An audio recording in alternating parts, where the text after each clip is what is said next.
Welcome to History 4331, The Normans. I'm Sally Vaughn, and tonight we're going to do the first week's lectures of the Normans class.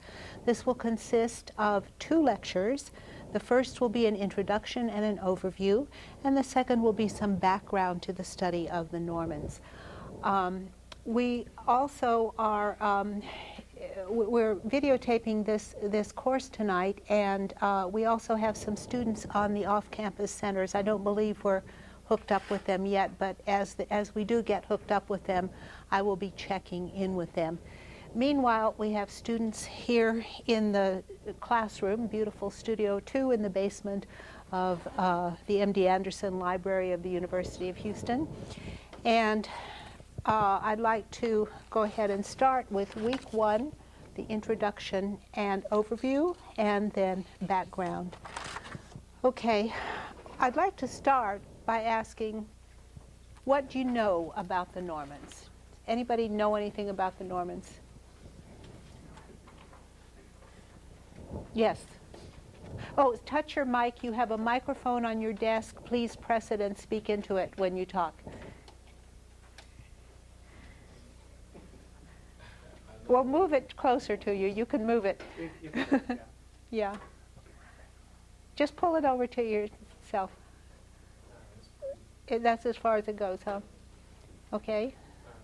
I know Norman King William the First conquered England. Yes, good. Okay, William the Conqueror. Practically everybody's heard of William the Conqueror. Anybody else know anything about the Normans? Yeah. Though they currently weren't part of France, they were originally descended from a Viking settlement. Okay, good. Yes, Normandy is in France, and nowadays it's not separate from France. Normandy and France are the same thing. And, you know, I might just stand up. Is that better? This thing is in my way. Okay, now you have to shift the camera. Okay, it's a new studio and a new night, and ours is the first course broadcast in it, and so we'll have a few glitches tonight. I hope not too many. Okay, Normandy is in France. It's in northern France, and it's kind of across the channel from England. But it was originally a Viking colony. So there's a big question in history as to whether the Normans were French or Viking in origin. So we'll be dealing with that as well. Anybody else know anything about the Normans? What do you know about them? Yes? They seem to have spread into the central Mediterranean area eventually and were pretty important. Good. Yes, they spread into the Mediterranean, and those are the unknown Normans, the mysterious ones who conquered Italy. That's the unknown Norman conquest. Okay, I see we have one of our off-site campuses on the videotape. Those of you who can see us and are watching, could you tell me which place you're in? There are 4 of you there. That would be what? Joni? Fort Bend campus. Bend, are you all at Fort Bend? We're finally on. It took a while. I can't hear you. Okay, you are Fort Bend, but we can't hear you, Fort Bend. We hope You to can't have hear that us at all? corrected soon. The remote microphone isn't working yet. This is a tryout tonight. We're baptizing this studio and getting it all to work as we go along. Come on in and sit down. Okay. Anybody else have anything to say about the Normans? Yeah. They were one of the last groups to successfully invade England. Yes, one of the last groups to, well, probably the last group to successfully invade England. I can't think of any modern invasions. The Nazis tried, but they didn't succeed. Okay. Okay. The Normans conquered England. You have to press the mic over here, please. Can you press the mic? Okay. Sorry. That's okay. We'll press. You press it, and you. Are there any syllabuses left? You'll get one in a moment. Okay. Yeah. Okay. Sorry. All right. Speaking of syllabi, there are. As soon as my computer in my office is functioning, I'll post it on the WebCT site. I mentioned that this has been the week from hell for me. I got a new computer, hooray, in my office. The bad news is nothing works on it yet. So I can't save the syllabus as an HTML, which I have to do to put it on the website. So hopefully tomorrow that'll be fixed. Oh, I see we have another off-campus site that's there, but nobody's there. Oh, somebody's there. Yes, yes. Okay, try your microphone and let's see who you are. Is your microphone connected? Do you? Well, I don't have a button on it. No. It's connected. Can you hear me? We can hear you just vaguely. Oh, good. Speak loudly. Hello. Can you hear me? Hello, where are you? I'm in the Woodlands. Good. At the University Center. Woodlands. What else? I'm alone. You're not alone. There are 30 people in the classroom here, and there are 4 people at Fort Bend, so you're not alone. Fort Bend, we see you. Are you connected yet? Well, I hope that we are, Professor. We can hear you. Can you hear us yet? Speak loudly. Okay, there are now 5 of us here. Good, 5 of you. Excellent. Okay, I hope that all of you have your syllabi. You can get the syllabi from the distance learning website. There is a syllabus on that you can print out. I'm hoping to have the syllabus on our website tomorrow. I'll try my best to do that. Good.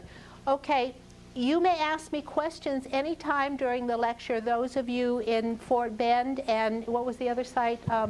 Woodlands. And you can ask me questions. Hopefully I will hear you. You're very faint, but maybe they'll get the volume fixed by the time you ask questions.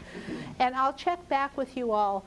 I'll try to remember to check back with you all and ask you if you have any questions for sure. Okay, what we're doing here is asking what do you all know about the Normans, and we've established that William the Conqueror, who conquered England in 1066, that's the date we all know. We all know about William the Conqueror. We also know Normandy is in France, and they conquered England, and they had Viking antecedents. Anything else you know about the Normans? And they conquered in Italy and Sicily as well. Anybody else have any gems they'd like to mention about the Normans? Anything you know as we start the class out? Yes. They were also responsible for the Bayeux Tapestry. We've got the book on that. Excellent. They're responsible for the Bayeux Tapestry, which is connected to the conquest, 1066 again. Everything's connected to 1066. It's very, very prominent in the history of England. In fact, there was a book written in actually 1930 called 1066 and All That by 2 Englishmen, and it's a sort of tongue-in-cheek English comedy. And what they do is talk about what there is about history that you really need to know as Englishmen, and then they finally conclude that 1066 is the only thing you really need to know about the Norman conquest. And that's a little serious thing. I mean, that's a real zinger. I'm going to tell you why later on, why this would be such a prominent point of discussion in English history as to the importance of 1066, because it really is crucial to English historiography and how people talk about England. Well, who were the Normans? We've partially answered that question already. They were originally Vikings, so they were foreigners who settled in the north of France. And there's a large controversy about whether the Normans were Vikings or Frenchmen. And that's been argued out over the years. It still hasn't been decided conclusively, but what a lot of people think is, well, they're Normans. They're a combination of Vikings and Frenchmen and church influences. They're a people all their own. And arguments in favor of that conclusion, that they're a people unique to themselves, come from looking at what they did. And they conquered England, of course. Those Vikings who conquered England then went on to conquer Ireland as well. And in fact, this is the origins of the English dominance over Ireland, is the Vikings. And then there are other Vikings who went out and they conquered Italy. And the conquest of Italy was not like in one fell swoop, like 1066, which really wasn't in one fell swoop either. We'll talk about that. But it took a long time. It was a process of conquest. Actually, England was a process of conquest too. But they did conquer Italy. They settled themselves as a base in Italy. They were actually sort of brigands and robbers and mercenaries who hired themselves out, and they very slowly took over the whole thing. I thought that was a very Viking thing to do myself. And then, once they had control over southern Italy, then they and the Muslims, and well, not in Sicily. They kicked out the Byzantines and the Muslims in Italy. In Sicily, they synthesized all those cultures. And so the Kingdom of Sicily is an extremely interesting study. So that's kind of what they did and where they went. We could add a couple of other places where they went. After they conquered Italy and Sicily, those Italian Normans then decided to conquer the Byzantine Empire. And they made a good stab at it. They almost did it, but they failed. But then later, that was Robert Guiscard who did that. I'll show you how to spell his name later. Robert Guiscard tried to conquer the Byzantine Empire, but he did conquer portions of North Africa. And so that's pretty interesting. Did you have a question? Was that part of one of the Crusades that this happened?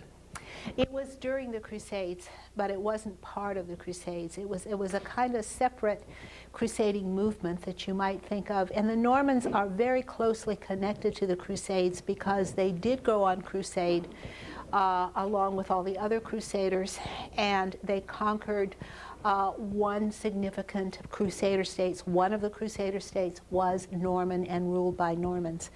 So, and they played a big role on the crusade.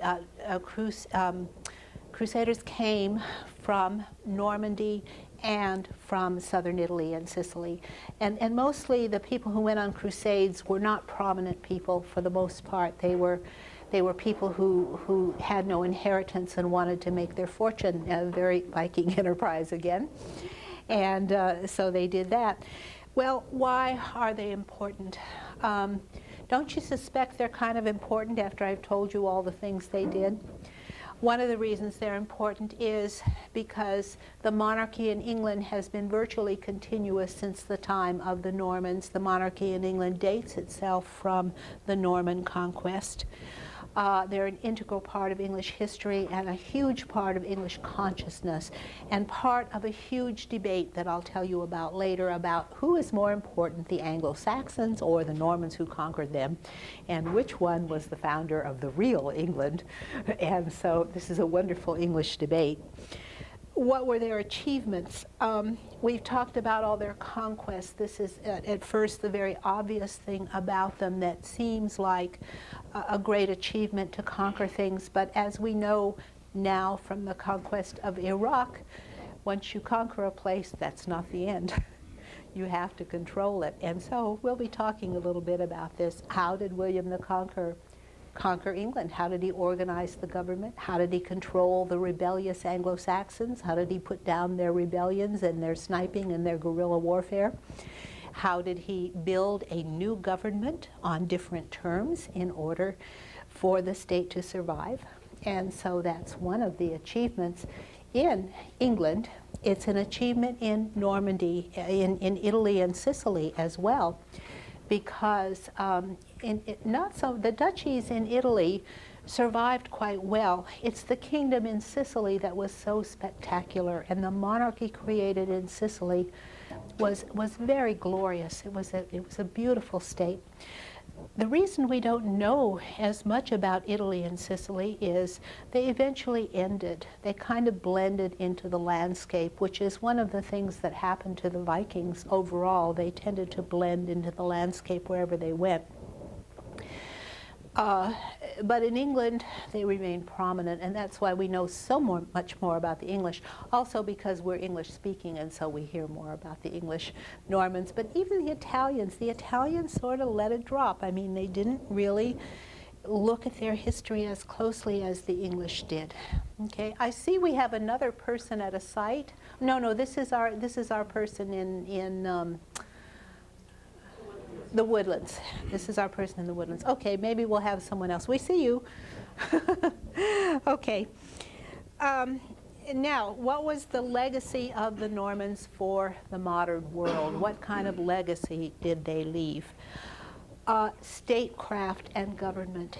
In England, they invented English common law. It really comes from the Norman times and the Norman development. And as they built a government. A lot of the institutions of England, even Parliament, has its roots in the Norman period. Magna Carta is a Norman document. The bringing of feudalism to England, and feudalism is the basis of the English government. It's derived from feudal institutions. We can't say the same for Italy and Sicily, although the law codes of Sicily are very reminiscent of the law codes of England, and there was close contact. Yes, did you have a comment? What about the development of the English language? Did the Normans Oh, have wonderful. a big input? Yes, the Normans definitely did.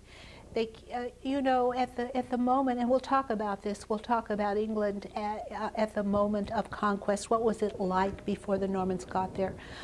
The English spoke Anglo-Saxon, and they were in the process of dumping Latin, even as a religious language, and they were going to the vernacular, to Anglo-Saxon. They were writing everything in Anglo-Saxon. The Normans represent a new infusion of Latin into England, and also an infusion of Norman French, which is very close to Latin still. Norman French still is, when you read it, it's a blend of like 80% Latin and 20% what's going to be French. So it's very close to Latin. Yeah, question? Isn't it true that, or is it true that because the Normans came over and took over and they spoke French, isn't that why French was the official language of the English court later on, or? Yes. Yeah, they spoke French for quite a long time, and this had an impact on the whole English people because, of course, the Anglo-Saxons spoke Anglo-Saxon, Old English or Anglo-Saxon, and the aristocrats, the Normans were a layer of aristocrats and rulers on top of them, and they spoke French. And so it had a huge impact on the English language, which sounds very unlike Anglo-Saxon. Anglo-Saxon is kind of like Old Norse. It's closer to German, really. It's very close to Danish and Norwegian and Swedish. But English English as we speak it now is just unto itself. It's very close to French in many ways, but there are huge Latin infusions into English now. And if you take Latin in school, which I recommend that you all do to be a truly educated person, you will increase your vocabulary immensely, because so many English words come into English in a Latin form, and so you will know all of those words. But it transformed the English language as English developed. I thought you were going to say something else. Oh, yes. As far as the peasantry is concerned, in the English language, words for the animals on the farm, like cow and pig and chicken, are in Anglo-Saxon. Those are Anglo-Saxon words. The word for the meat on the table, beef and pork and poulet or pullet or I don't know what I can't, well, filet. Filet is a French word, but the words for the food on the table are French, and so you can see the aristocratic and the peasant division here due to languages. Nevertheless, the English and the Anglo-Saxons and the Normans intermarried fairly quickly, and they really amalgamated quite quickly, and I'll tell you ways in which that happened as they assimilated to each other. Really, so there's a huge legacy for the modern world in what the Normans did, primarily in England. The democratic institutions of England are kind of, I think, a combination of Anglo-Saxon and Norman, and that's pretty complicated. So I'll give you my analysis, and I must tell you that not all historians agree with me. But then historians of this period don't agree on very much anyway. So I'll let you in on a lot of the debates. But first, let me show you some pictures to kind of summarize what we've said already. Here is a map of Europe, and oh, that's funny. On the TV, it's green. It's red on my map. All right. Here is a map of Europe, and here are some of the places that we've been talking about. Here is England. Here is Normandy. Scandinavia is over here. Here's Denmark. And then we have Italy and Sicily are kind of off the map on this one, but we'll see them in a moment. But you see how Normandy is just this province in the north of England that faces the English Channel. Eventually, the Normans also conquered Brittany and Maine down here, so Normandy was larger than it actually appears on this map. Okay, here is a close-up of Normandy, and as I said, they also conquered Maine, and they conquered Brittany, which is this huge area over here, but you can see how Normandy is situated. And here is Normandy in a close-up, and we'll be seeing this map repeatedly for a number of times, and I'll try to blow up the different areas of it if my computer starts functioning properly tomorrow, and so that you can read these little place names on it. Is there a comment? Actually, that's the next door. That's next door. I'm trying to adjust the color on this in case you wonder. Oh, right. All right. But it's not working right. So Okay. we'll play with that at break. Okay, we'll play with the color adjustment at break. The sea is blue. It's not. Your hand is green. My hand is green. Right. I think I'll try. That's closer. Nope, that's negative. Well, the land is white. Got it? Oh, green. That's better. Almost. Oh, good, good. Yay. That's close. Yay, that's pretty close. Yeah, we'll go with that. That's pretty close. Okay. Shall we go back to this one so you can see Normandy? Oh, well, it's kind of orange, but that's okay. All right. And ships. Of course, the Vikings, the reason the Vikings burst out into the world and did all the conquering that they did was because they developed these marvelous ships. Well, when you look at the pictures of the Norman ships, what do they look like? They look just like Viking ships. This is a drawing of a Norman ship, and you can see it's got this figurehead on the front, as the Normans had, as the Vikings had a figurehead to ward off the land spirit, to scare away the sea spirits, and then a protective one on the back. This one looks especially Viking. We'll see lots of Norman ships when we see the Bayeux Tapestry, and here's the cover of our book on the Bayeux Tapestry, where you can see some of those ships. And as you read this book, you will see that oh, we can't see it completely, but as you read this book, you'll see that the ships look very Viking. And in fact, when I was traveling in Denmark a couple of years ago, everywhere I went, to all the museums, they would have the Bayeux Tapestry there and pictures of the Norman ships, identifying them as Viking ships. Yeah. Speaking of Denmark, I haven't studied English history as much this early, but I've heard mention of something called the Danelaw. Yes. And did the Normans have anything to do with this, or was this a later invasion? It was an earlier invasion. Before the Normans conquered England, the Vikings conquered it at least twice, maybe 3 times, conquered England in 3 separate conquests. Yeah, question? Is there a meeting of the Vikings and the Normans later on the soil of England? Yes, yes. On the eastern side of it? Yes, yeah, that's a really good question, because of your question about the Viking invasions. Because the Vikings invaded England, they had a claim to the English throne. And so when William the Conqueror had his claim to the English throne, he had to fight off all the other claimants, at least 3 of whom were Vikings from Denmark and Norway. Not Sweden, because Sweden was interested in Russia and Finland, but Denmark and Norway. Yeah. Mm-hmm. So we'll talk about that when we talk about the conquest. I gave you a little preview of some of the books we're going to read, but here are the ships, the Norman ships. This is the city of Rouen, which is the capital of, the city of Rouen is the capital of Normandy. Okay. And this is what it was in the Middle Ages, really after the Normans were through building it up and building all those churches, because this is another thing we can say about the Normans and the Norman Peace. They were some of the greatest builders in our time, and when they conquered England, they went in there and they tore down all the Anglo-Saxon churches. Virtually none of them survived.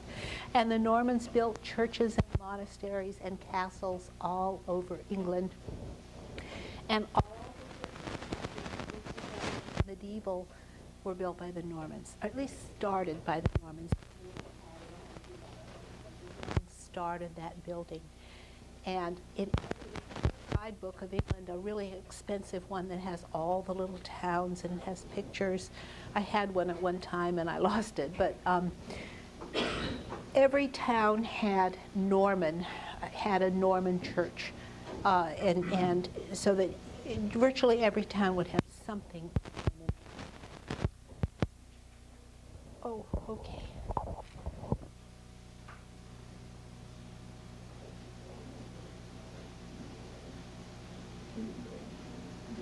Teething pains in the new. All right, that's okay. All right. The city of Rouen was a big city before the Normans conquered it, and actually when the Vikings first went there, and as they morphed into Normans, the French kings first granted them the city of Rouen, and that was the first Viking province, and it was from that base that they spread and conquered all of the area of Normandy and later Brittany and Maine. So Rouen, I'll blow this picture up bigger so you can see it. I wonder if I can make it go closer. Hooray, I did it. Okay. Is it focused? Okay, good, good. Yeah, question. I was wondering how you spell the capital, the name of the capital. Good. R-O-U-E-N. Rouen. Is it hard to pronounce? But then I found most French hard to pronounce. Notice that it's on the Seine River, and the Seine River flows southward through Paris. And so Rouen is at the point in the Seine River, which is the last place you can cross the river before it goes into the ocean. Toward the ocean, it's too wide to cross, to have a bridge across. And it's the point where ocean-going ships have to stop. And so Rouen was a natural place for a very wonderful port. And so it had existed since Roman times and been used as a port. And lots of northern people already were trading in Rouen. So it was kind of a natural place for the Vikings to go, right? I mean, because the Vikings wanted to go to down all the rivers. Here is, this is a beautiful painting of Rouen. Our colors are not that great. I'll show it to you again when we've got our colors all adjusted. But this is a beautiful watercolor of Rouen from the river. Okay. And this is in a book of watercolors that I have. Copyright free, of course. Okay. And here is a genealogy of the Norman rulers. Here is Roux or Rollo, who also was known as Rolf the Ganger. That was his Scandinavian name. Rollo was his French name. His son was William I, William Longsword, and William's son was Richard I, who married Gunnar, who was a Viking woman, and then all her relatives then became very powerful in Normandy. Okay, their son was Richard II, who became Duke, and his son was Richard III, and then he died very quickly, and then his son was Robert the Magnificent, and he ruled a few years. And then his son was William the Conqueror, from whom all of the Norman kings were descended, Robert, William, and Henry I. Now, let's go back here to Richard I's children. Richard II was Duke of Normandy, and his sister Emma married first King Ethelred of England, and then she married King Canute of England. Canute conquered England from Ethelred. And so she was a very shrewd political operator, and she managed that marriage. We'll see how she did it. And then her son, Edward the Confessor, was King of England, and the stories all, there are different stories from different parties at the conquest, but the Norman story is that Edward the Confessor willed his kingship to his cousin, William the Conqueror. Okay, so that's where we have the conquest, when Edward the Confessor died, and Edgar was another challenger to the kingship. But there's more to the genealogy. But that's the early genealogy, and I'll be showing you genealogical charts. One reason I'll be showing you so many genealogical charts is because the Normans were really into family things. Family politics were very important. Family relationships and family organizations, and so marriage was very important. That meant women were very important in Normandy and in Norman history, and women were really big players in Norman politics. And I'm going to tell you about some Norman women that you won't believe. They're wonderful. You think Eleanor of Aquitaine is probably the most famous woman you've heard of, and about how powerful she was. Well, these Norman women sometimes surpassed her, but they were just like her, including the queens, but also the duchesses. Here's another picture of some of the Norman land. This is Bayeux. This is in the west of Normandy, Bayeux from the meadows. And this is a beautiful, beautiful watercolor. Maybe I'll do a close-up of that one. And you can see it pretty well with the colors. Okay. And here is another watercolor of another part of Normandy. This is more to the east of Normandy, Evreux. What does Normandy look like? It's green, it's beautiful, it looks like southern England, very well watered, perfect climate. I spent last summer there, it was glorious. And it is just a beautiful climate. It's not too hot in the summer, kind of cold in the winter, but not freezing cold, not like Norway. And well, a little bit like Denmark. It's kind of like Denmark too. I mean, it's parts of it are very like Denmark. The Normans being originally Viking, what Scandinavian country did they originate from? That's a complicated question. And it's because the Scandinavian countries, yes, was there a question off? Okay, it's a complicated question because the kingdoms had not yet gelled in Scandinavia yet. And there was a lot of switching back and forth between the Danish and the Norwegian kings, and the monarchy was shared often. And so originally all the Scandinavians were all Scandinavian, and there were no Scandinavian countries that you could distinguish. And I'll talk about that when I lecture on the Vikings. That originally they didn't have nation states, they didn't have states, they didn't have kingdoms. And they were all really independent. Which area? We don't know. They were from all over. Because all these Vikings were wandering around Viking. They were going a Viking, which means raiding and trading. And so they came from everywhere, except the Swedes. The Swedes went east.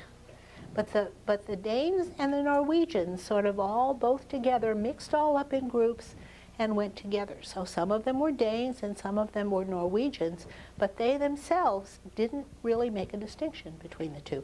They would say in their chronicles, and we'll use sagas too, we'll look at sagas.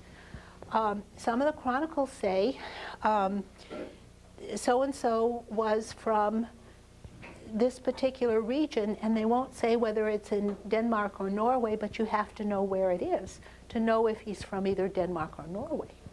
And this is in particular the, I'm trying to remember the saga, the Orkneyinga saga from Orkney, the people who went to Orkney, and in fact, Hrolf was related to the Earls of Orkney, and they came from both Norway and Denmark. Yeah. Are these conquests? It seems like these are probably migrations over several centuries from Denmark and Norway. Good point. They were more like migrations than they were conquests. Yeah. There's a certain point when they stop being migrations and they become conquests. And this happens with the conquest of England for the first time, around the time of King Alfred the Great. And you have a conscious effort by the Vikings to conquer England, and they did it. And that's when their real conquering begins. Otherwise, some people are still migrating because then after that they migrated into Iceland, which they didn't have to conquer because nobody was there, and so that was a migration. It's a combination of migration and conquest. As the Vikings become politically more sophisticated and conscious of the concept of kingdom, then they become more conquering armies led by kings. So it's something that progresses as it's a process that goes on, interactive with the state building in Denmark and Norway, is interactive with their migrating and conquering with armies. Yeah. Yeah, thank you. I was going to say, isn't it the fact that the Vikings weren't a cohesive government or didn't have set states, or they were more like war chieftains and such? And yeah. But I was to say, it's part of that contributes to William the Conqueror being able to conquer England, because wasn't Harold fighting Vikings up north and then had to march his people down and then couldn't rest and everything and just got slaughtered? Well, that's one interpretation. There are competing interpretations of what happened, But yes, he had to fight, I think it was, I don't remember who he had to fight in the north. It was, I think it was Harold Hardrada in the north who was attacking, who was actually killed in that battle. But he was a king. He was the king of Norway, and he was leading a conquering army, and he was claiming the English throne. So that was not a case of migrating or raiding and trading. That was a royal conquest. So by that time, you see the governments had coalesced into kingdoms in Norway and Sweden, in Denmark, yeah. I know that a lot of the Vikings were known for their big, powerful horses, the Clydesdales. Did they originate from Norway originally? That's something I would have to look up, or you could look it up for your paper. Okay, I'm not sure. The Vikings tended, as they were raiding and trading, they tended to capture horses in the beginning when they would go out in their ships, but later on they would carry their horses in their ships. And it's certainly true that Normandy was a big region of horse breeding, and the Normans had the best horses in Europe. They consciously bred those horses to be war chargers. And when we look at the biotapestry, you'll see those are extraordinary horses. And so horse breeding, and in fact there are 2 books on Norman horse breeding that you can read if you're interested. Yeah. Oh. I don't think it's important. I was just going to say there's lots of other interesting things in the Bayeux Tapestry too, if you've ever looked closely at the borders and such. Yeah. They certainly weren't shy about things. I find that amusing. In what would normally be such like a morally uptight society. No, the Normans were not morally uptight. No. You will see that too. William the Conqueror was a bastard. Yeah. With the horses, I'm tending to think that the heavy breeds of horses were more from Normandy, because in Scandinavia they weren't so much for the heavy plate mail and the heavier armors at the time, because, you know, you fall out of a ship in that stuff. And but plate mail didn't come in until, maybe the 14th century. They wore chain link mail. Yeah. Because plate mail wasn't necessary. The chain link mail was perfectly adequate for stopping ordinary arrows and even some swords. And actually the plate mail comes in when gunpowder and the spring-loaded, what are they called, crossbows and longbows. The Welsh longbows could penetrate the chain link mail, and so could the crossbows. But crossbows can penetrate plate as well, though. yeah, right, and that's another issue, but the plate armor was absolutely futile. I mean, it didn't give them protection, they just thought it did. And the chain link mail is what they really used through most of the Middle Ages. Yeah, comment back there. Harold Hydrauta is the same as Harold the Shaggy and then Harold Finehair, is that correct? No, Harold the Shaggy and Harold Finehair are the same, but they're an earlier person. Harold Hardrada is later. Okay, I'll give you timelines for all these people, and I'm sorry I'm not pulling the dates out of my head right this moment, but I do have timelines for you all. Did you have a comment? Yeah. What was the French monarchy? Were the Franks to the south of the Normans? Were the Franks to the south of the Normans? Well, the Kingdom of France was south of Normandy, and it was very tiny. It was a very tiny kingdom. At that time, the King of France had very little real power. He had a lot of theoretical power, but very little real power. And it's very clear from the sources that the kings of France were using the English kings as their models for building their own power. So was Normandy like a fiefdom? It was a fief. It was a fief of the King of France, but the kings of England tried very hard not to do homage to the King of France. And we'll see that story too, as to how that goes. Okay, well, let's do our little survey here. And looking at the land of Normandy, I hate to say this, but I had trouble with my computer at home too. I have lots of pictures of Normandy, and I couldn't print them out this morning, so hopefully next time I'll have photographs. Dr. Vaughn? Yes? Dr. Vaughn? I can hear you. All we can hear you, but the only thing we're seeing is a picture of you frozen. It looks like you're throwing a lightning bolt. It's my Viking ancestry.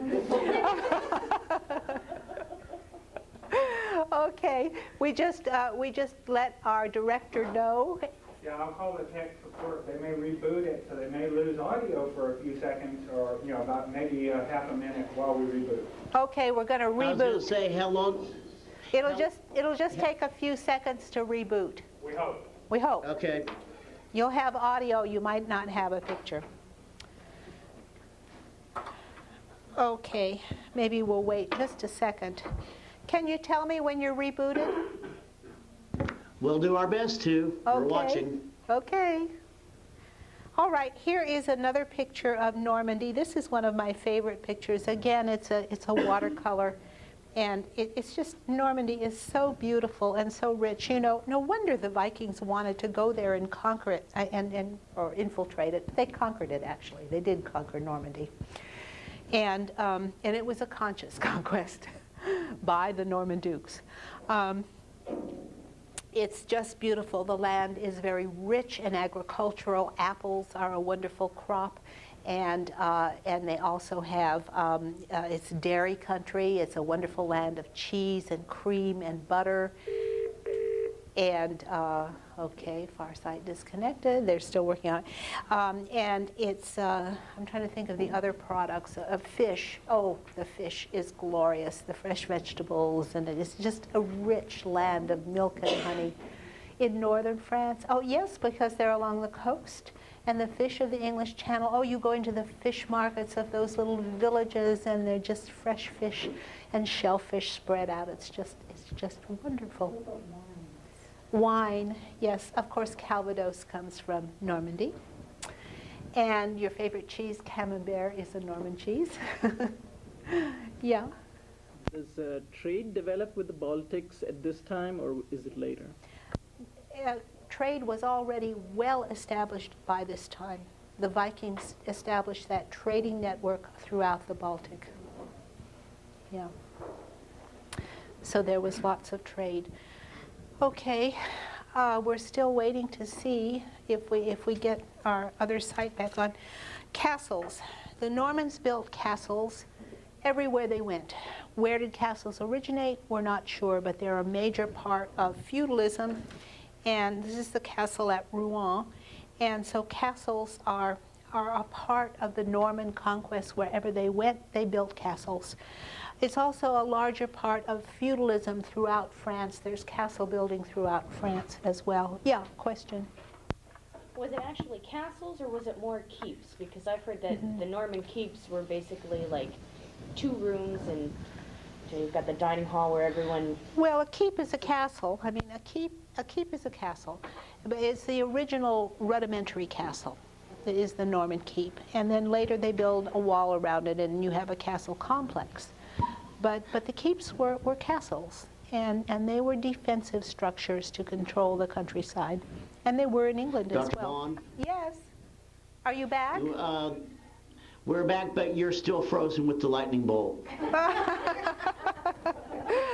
It's my persistent Viking culture. This would be a great picture for them to run on Saturday morning. Oh, dear. Okay. Your technicians are going to have to take care of that. They're on their way up. Oh, okay, good. Let me tell you another thing. If you miss any of our classes, if you, they're going to be telecast on the schedule that we have. Check the WebCT site, and we'll list the night that it's going to be telecast, and you can videotape the lecture without any glitches and see it over again. In other words, it's not going to hold Saturday morning at 1 a.m. like it was when we did the Viking class last year. It's going to be some night at 1 a.m., and I'm sorry I've forgotten which night it is. I think it might be Monday or Tuesday morning at 1 a.m., Monday after midnight this semester. But later, in later semesters, it won't be at the same time. It'll be at different times. Okay. But this semester, You can watch it again on TV and pick up the parts that you missed when we're having these glitches. You also can go to the current journals room in the library, and the tapes will be there. You can check them out and watch them in the current journals room. However, having said that, I want to say to everyone here in this classroom that we're going to take attendance every night here. We want you here in the classroom, so that it's tempting to go watch it on TV, but it's very important for you to be here in the classroom, those of you enrolled to watch it, to take it as a live class. Okay? I've got a question for you, Dr. Vaughn. Sure. With my job, I work at different locations. So if one Wednesday night I'm working at one of my locations that's out by Cinco Ranch, are we running it at Cinco Ranch this semester? Yes, I believe we have. Joni, do we have students? Yeah, we have a student at Cinco Ranch. You could watch it out there. We have students at Fort Bend, Cinco Ranch, the Woodlands. There's one more. Okay, the technicians are here, so I'm going to let you go ahead and go with class. Okay, you also may come and sit in on the class if you wish at any point. Okay? All right, castles. We talked about castles. Here is feudal Europe, and here is a map so that you can see. Is that still in focus? I can't see it. Is it still in focus? Yes, sure. All right. Good. This is a map of Europe so that we can see the situation of the Normans. Here is England conquered by the Normans. Normandy is here. England is conquered. Brittany is conquered. Maine is conquered. And then at the same time, the Normans are doing these conquests. They're going as adventurers, and they're conquering southern Italy first. Around the year 1000 is when they start conquering southern Italy. And then they conquer Sicily in 1071. They're also rooting around in Spain and working in the reconquest there. And from Sicily, they go to the Holy Land, and here is the Crusader state where they ruled. Yeah, question?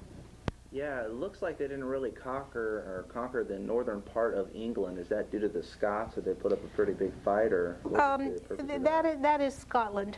All right, there's a different story about the northern part of England. It's not clear to anyone at that time to whom northern England belongs. The Scots claim it and the English claim it, and they fight over it. And so it's not clear that it belongs to England at that time. So modern maps really don't tell the whole story, because the Scots claimed that area and they tried to keep it, and there was also a movement by the Earls of Richmond to make it independent. So, yeah, question? Was Hadrian's Wall still standing at that time? The ruins of it were still there. Okay. Yeah, the ruins were there. But it was pretty much down. Yeah, they had taken the rocks in it to build houses. Yeah. So this gives you a sort of orientation of what we're looking at as far as this is the Norman world. And it stretches all across Europe, and it's really quite extraordinary. This is the area of North Africa I should have marked that Robert Guiscard conquered temporarily. He didn't hold it very long, but he did conquer it. I mean, that shows some kinds of ambitions to conquer northern Africa. So part one of the class will be the Viking background, and then we'll look at from Viking to Norman, how the Vikings morphed into Normans, if we want to. I think that's a good word that really describes what happens. And then we'll look at pre-conquest Normandy and what it is like, the kinds of institutions that the Normans were building and the kind of duchy that they were building. And then we'll go across the channel and we'll look at pre-conquest England, which is also a Viking state. It's Anglo-Scandinavian England, and it's ruled by Vikings. And we'll look at that and see what England is like before the Normans conquer it. Then we'll look specifically at the Battle of Hastings. And when we look at the Battle of Hastings, unfortunately, there were a lot of spin doctors among the Anglo-Saxons and among the Normans. And so we have some varying accounts, and we don't know which one is true. And so we'll try to sort out the two sides to the Norman conquest. And we'll have to look at the whole build-up to the Norman conquest and everything that happened before that led to it, like the marriage of Queen Emma and Queen Ethel and King Ethelred, and then King Canute, and we'll have to look at all the family connections and all the claims to the throne. Then we'll spend a lecture on William the Conqueror himself, one of the great heroes of history, and we'll look at his background, and we'll look at what kind of a person he was and what kind of a king he was and how he governed the kingdom. And then we'll look at the Anglo-Norman Church. Part of our look at pre-conquest Normandy will be to look at the Norman Church in Normandy, because there's a huge revival of Christianity. Some people argue that it wasn't a revival, that the Vikings wiped out Christianity and that they had to be reconverted in Normandy. And that's my position. I write on the Norman Church and the English Church myself. And that's what I think happened. So I'll explain to you what I think about that. What's that?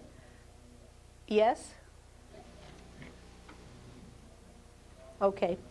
And so then I'll describe the Anglo-Norman Church, and I'll go back to the roots of the church in Normandy, because the Normans come, but they're not Normans. They're not Normans. What happens is there's this invasion from Italy. It's Italian churchmen go to Normandy. They convert Normandy, and they take over the church and start running it. And then they're the ones that William the Conqueror takes to England, and they reconstruct the English church on Norman models. But they're not Norman so much as Italian, that the Italians have invented in Normandy. It's a really interesting story. That's my research area, so that's very hard for me to lecture on and keep it short, but I'll try. Yeah. Weren't the Italians pretty active even 4 centuries ago in this parts, even southern England? In southern England? Church activities, I mean. You know, I don't know. Once the Norman Italians took over the church, they morphed into Normans. They regarded themselves as Normans, and then they started fighting the papacy because reformers took over the papacy, and they didn't like the new reformers, and so they liked the old plan, and they held on to that, and that's the one they took to England. And so they had a huge fight with the papacy. The popes were moving in an utterly different direction. And so the English church, the Lanfranc and Anselm, who built the English church, didn't like that, the new turn in Italy, and so they rejected it. Yeah. Was this before, after, or during the French papacy, the second pope that they had? Long before. Long before. Yeah, we've still got Germans or Italians in the papacy. I'm at one point in history that there was sort of like this, you know, second pope randomly in France that they decided. Yeah, but that's a couple hundred years later. A couple hundred years later. Yeah. Mm-hmm. Oh, okay. Well, I won't get off on that. It's too easy for me to get off on a tangent, but I'll try not to. If I do, I'll try to adjust my lectures so we get everything in. Okay. Then we'll also talk about William the Conqueror's sons, Robert Curthose, William Rufus, and Henry, who inherited. Robert Curthose inherited Normandy, and William Rufus inherited England, and Henry as the youngest son. William Rufus was Robert was the oldest, and he got the patrimony, what William inherited. William Rufus got the conquest territory. Henry got a chunk of money, and he went off to build his own dynasty, but then later on we have civil wars between all 3 sons because all of them wanted to take over. Robert Curthose never succeeded, but he led the First Crusade, the Normans on the First Crusade. And William Rufus was an interesting king, to say the least. Henry I was an excellent king who ruled 35 years, and we have a book on Henry I that we're going to read. Let me show you a picture of Henry I. Here he is. And this is by C. Warren Hollister. This is a thick book. We're only going to read half of it, okay? So this is one of our books. It's very good, and it's pretty new, and luckily in paperback. Here is the book on William the Conqueror. Now, some of you may not have been able to buy this in the bookstore. Okay, the reason is because this is the 3rd edition. The 4th edition actually came out January 19th, and it will be in the bookstore, should be next week. Okay, if you can buy it on Amazon.com and get it the next day, or however you can get hold of it. The 3rd edition is okay, if you can still get hold of that. The 4th edition is the newest one, brought up to date. And David Bates is a very fine historian of the Normans. And so don't worry about it. It'll be a couple of weeks before we get to it. So we'll have the book in time. And this is William the Conqueror as seen on the Bayeux Tapestry on the cover of this book. Okay, I'll mention our other things later. Okay, so those are the 3 Norman kings we'll look at, and then we'll look at William the Conqueror's granddaughter Matilda and her cousin Stephen, who end up having a civil war. And what happens is Henry I's son dies in an accident in a ship that goes down and sinks, and he dies in that. So that Henry then, he only had 1 son and 1 daughter, and that's interesting too. I'll tell you why he only had 1 son and 1 daughter.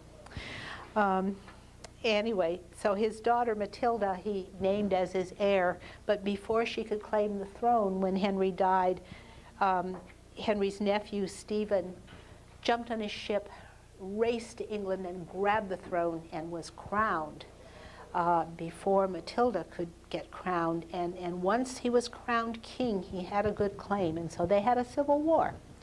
And so she became known as the Empress Matilda, and King Stephen had a civil war. We might do a little bit and we'll talk about the legacy of the Normans. We'll talk about Matilda's son, Henry II, who eventually did inherit the throne, but we'll talk about that when we talk about the Norman legacy. Because her son, she married as her second husband, the Count of Anjou, Geoffrey of Anjou, and so the reign is, the royal house is called the Angevins when her son comes to the throne as Henry II. And so they're still Norman, but we'll talk about them as the Norman legacy. So here are the Vikings. Here are some wonderful Vikings who in their, I love these pictures, and they're so typically Viking. I think they look really Viking. Here is a later picture of the Vikings where they look more civilized and more continental as they go out to war. And here is Scandinavia, where the Vikings all come from. Notice there are no borders anywhere, and that's how Norway was originally before any states were formed there.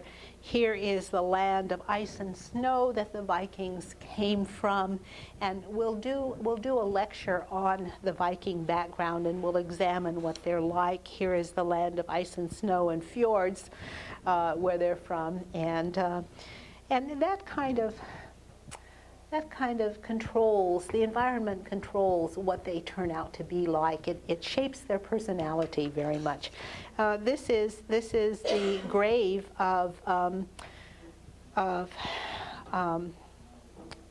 I'm forgetting, the son of Gorm the Old, Harold Bluetooth, and this is in Denmark. And there it is after a huge snowstorm that happened the night I stayed there. And so this is his tomb, buried under a great mound, Harold Bluetooth, the first effective king. And here is a fjord in Denmark, where the Normans docked. This is at the Ship Museum in Denmark. Here are some artifacts of the Vikings, these wonderful drinking horns, elaborately done in metalwork, which the Vikings were very good at. They were just superb at metalwork. And here are some Viking chess pieces that show what the Vikings looked like, and they're kind of self-portraits, especially this one. Here's a pawn that's a really good Viking, and here's a Viking king of a later age. Chess increases your intelligence, by the way. So that's an interesting thing. Here are the kind of houses that they built everywhere they went, and so this is the original Viking houses, really different from the architecture in France and England later. And here's some of that magnificent metalwork that they did. And here is a map showing the Viking conquests most of the Viking conquests in Europe, at least. They conquered Ireland, they conquered Scotland, most of Scotland, the Orkney Islands, England, Normandy, Iceland, and Finland, Russia. Okay, so that's in Europe. And then we can see their conquests in a larger map of Europe. I don't have England. Well, I don't have England on this map. This shows Greenland, Iceland, Greenland, and Labrador. We know there's a Viking settlement there that's archaeologically proved. Yeah, Lanza Meadows. Yeah, and there are books on that, so you can see all these principalities. And here I have Normandy marked in green, and a little bit hard to see. Norman Italy and Sicily here, and the Crusader states that they controlled there. So you can see it on a larger map. This is, again, Normandy. They conquered Normandy, and so we see some of the land. This is actually Lyon. It's a little bit to the northeast of Normandy. And this is the Chateau de Gisors, which was one of the famous Norman castles in France. And here are the Normans in all their glory from the Bayeux Tapestry. And I am so lucky I found a copyright-free book with almost the entire Bayeux Tapestry on it, so I'll be able to show you all the pictures from it. In addition, we do, these are copyright-free. This is from like 1850, so they're copyright-free. Everything I show you is copyright-free, by the way.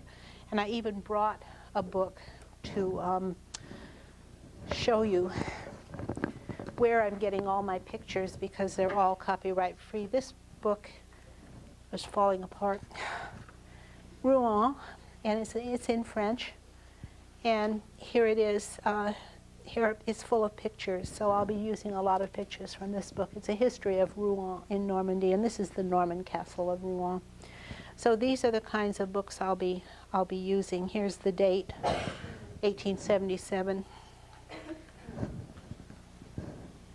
So you can see that. And everything I use on the air is 19th century or slightly later, but it's all copyright free. Okay, I'll show you some other wonderful old books I have too as we go along. So here are the Normans marching off to the Norman conquest. They're marching off to battle. Okay, and here is Duke William himself ordering ships to be built to conquer England. And here we have across the top the captions to each picture. Here, Duke William orders ships to be built. That's what it's Latin. It's Latin. Mm-hmm. And so there are captions to all the pictures as you read it. And here are the ships sailing to England.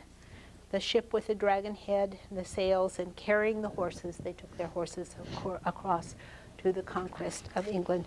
And here is Normandy and England, which historians tend to call the Anglo-Norman state. And there's some argument about, is it a state, is it a realm, what can we call this political entity? Were Normandy and England under one government or not? And so it's an issue of some debate among historians. Some believe in both sides. Here is the seal of William II. This would have been William Rufus, Guillaume II de la Rue. So he's called William Rufus or William the Red. Either he had a red face or red hair. I kind of think he had red hair myself. Okay, so he's called William Rufus, and here is Henry I, who was one of the best kings in all England's history. He ruled for 35 years when England was at peace. Part 2 of the class will have a midterm at that point, and your first paper will be due. There are going to be 2 papers in the class, and your first paper will be due at that point. I have a list of questions that you may write on, and you may either use only the books assigned, or you may do research, and you can do either of those things for the first paper. We'll go over those questions a little later. But right now, let's look at part 2 of the class, from Normandy to Italy. And we'll look at the Italian equivalent of William the Conqueror, who is Robert Guiscard. And Robert Guiscard, that means Robert the Cunning or Robert the Clever. Yeah, Robert the Fox. Robert the Weasel, Robert the Fox, yeah, he's called all those things. And we'll look at his conquest of southern Italy and Sicily, and we'll look at the conquest of Sicily. His brother was Roger the Great Count. He and Robert conquered Sicily together, but then Roger the Great Count inherited, and he ruled both Italy and Sicily. But one of the secrets of their success was, unlike the church in England, the Normans in Italy made a pact with the new Reformed papacy. They made deals, and they're not always nice ones. I mean, so they worked together, and the Normans in Italy became the papal army. And so we have to talk about the Normans and the papacy. And then we'll spend a couple of lectures on the Norman kingdom of Sicily, and I'm sorry I didn't list all the kings, but we have at least one we're going to have a book on. And then we'll close with the Normans on Crusade and the Normans in Spain. Finally, we'll have part 3 of the course. Well, let's look at some maps. Here are our maps so we can see where the Normans were in Italy. And here is a map of Italy and Sicily. This is the area that the Normans controlled in Italy and Sicily. And here's a little close-up of Sicily. I'll show you a map later with all the Norman cities on it. Now, I didn't have any pictures to show you of Italy and Sicily, but the good news is I'm going to Italy on spring break, and I will bring back lots of photographs to show you, because there's virtually nothing printed in the 19th century that I can get my hands on from southern Italy and Sicily, so I'm going to go take photographs for you. This is from Venice, but these kinds of Byzantine mosaics are all over the Norman churches that they built. This is at St. Mark's in Venice, but we'll see some similar things. This is over the altar at St. Mark's in Venice, and here is a Christ Pantocrator that is much smaller than, but it's the same type that we'll see in all the Italian churches. Here's a little close-up of that Christ Pantocrator, and that's the kind of picture we're going to see, these Byzantine art forms in the Italian churches. And we're also going to see a lot of Arabic influence in these churches. And I'm going to these churches and take photographs of them because it's the only way I can show you pictures. Yeah. What do the horses represent right above the image of Christ there? Oh, the 4 horses. Those are the 4 horses stolen from Rome that were then placed in the plaza in Venice. So this is from Venice. This is from St. Mark's in Venice, which is very Byzantine as well. I'm just showing you the Byzantine style. This is not Norman. Okay, so part 3 of the class with which we'll end is the Norman legacy in Italy, which will deal with Frederick II, who it was called Stupor Mundi, the wonder of the world, and he is an extraordinary character. There are some wonderful new books out about him. And then we'll kind of talk about the Norman world and and how they're all interconnected, and we'll talk about the Norman legacy, and that's the point where we'll talk about the kings of England and the Norman impact on Europe. Yeah. Do the Normans interact with the Slavic Vikings that moved into the Russian domains? Good question. I don't think so. I have never seen any evidence that they do. Because I'm wondering if the Byzantine influence flowed both ways, yeah. Perhaps. Yeah. It's a very, Sicily was an extraordinary place, and there were Vikings who went to Sicily. And now that you mentioned it, Harold Hardrada actually went to Sicily, but he fought the Normans. He attacked them. They were a different people. Once they were Christianized, well, the Vikings were Christianized too, but they thought of themselves as Normans. They thought of themselves as a different people. And that's evidence of how very loosely organized the Vikings were at the point of their migration. because they had no sense of identity, of group identity, and that developed after they all went different places, which may be why they kind of disappeared from history, because they started with no sense of identity. So their Christianization, was it during the early Viking phase, or was it when they came to the continent? It was more when they organized their kingdoms, because the concept of kingship is Christian. And that's one reason the kings really liked Christianity, because it gave them an ideology to be king, which they hadn't had under the Viking religion. So that's why, in fact, all of the conversion of the Vikings was imposed by the kings on the people.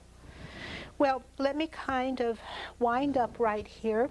We're just about at the end of our time. Here is the list of the books we will use, and I've shown you some of them. Let me just mention, here is Roger the II of Sicily, who was the son of Count Roger. We'll be reading about him. Here is a book on Robert Guiscard, the age of Robert Guiscard, and there actually is a picture of Robert Guiscard, but I don't know why Graham didn't use it on the cover. This is his church instead. But our textbook will be this one. It's by Elizabeth Van Hoots, The Normans in Europe, and it's a collection of readings with wonderful introductions to each section, and this we'll use as a textbook, but it's primary source readings. Elizabeth Van Hoots is a marvelous scholar. She's very close to all these texts. She's a master editor of Latin, and so this is really superbly done, and this will be our textbook. Okay, at this point, I do want to show you our books that will, our optional readings. There's one more book that we're going to do, H.R. Loyne, The English Church, which I forgot to bring tonight. It's at home. I'll bring it next week. We have some optional books, but we'll talk about those when we get back from our break. So let's take about a 20-minute break. The shorter break you take, the sooner we go home, okay? So be back in 15 to 20 minutes.